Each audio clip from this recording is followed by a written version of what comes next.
Saviez-vous que le Québec est l'endroit où il y a le plus d'animaux abandonnés en Amérique du Nord? Et oui, voilà un fait dont on ne peut malheureusement pas être fier. June Comley travaille à la SPA de Québec depuis une dizaine d'années. Elle connaît donc très bien la triste réalité des refuges qui débordent d'animaux abandonnés. Selon elle, environ 6 000 animaux rentrent au refuge chaque année. C'est pas normal, en fait, qu'on en soit là, en 2016, puis que les gens soient pas plus responsables que ça de leurs animaux, puis qu'ils les considèrent pas comme des membres de la famille, puis qu'ils considèrent pas non plus que c'est des adoptions pour la vie, là. Nous lui avons ensuite demandé pourquoi, selon elle, les gens abandonnaient leurs animaux. Pour eux, c'est souvent le temps d'un week-end, le temps d'une fin de semaine, le temps d'une fête même. Lorsque questionnée sur quel type d'animal est le plus abandonné, Madame Comley a répondu sans hésitation. Les chats. Ici, c'est entre 65-68% du taux d'entrée d'animaux, c'est les chats. Beaucoup d'animaux se font abandonner chaque année, mais ce sont les chats qui en souffrent le plus.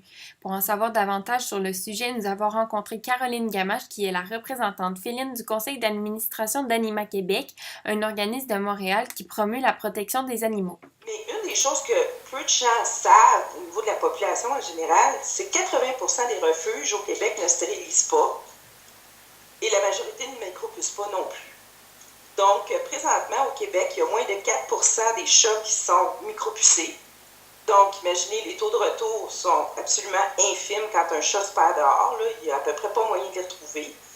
Puis, en plus de ça, il faut absolument qu'on ait une politique québécoise, mur à mur, de stérilisation systématique à la sortie. Ce qui veut dire que tous les refuges, toutes les animaleries, tous les éleveurs doivent vendre stérilisés. Donc, selon les dires de Mme Gamache, une politique de stérilisation systématique à la sortie et un système de micropuçage plus rigoureux contribueraient grandement à améliorer le trop-plein d'animaux abandonnés au Québec. C'était Laura Fitzbach pour l'Exemplaire.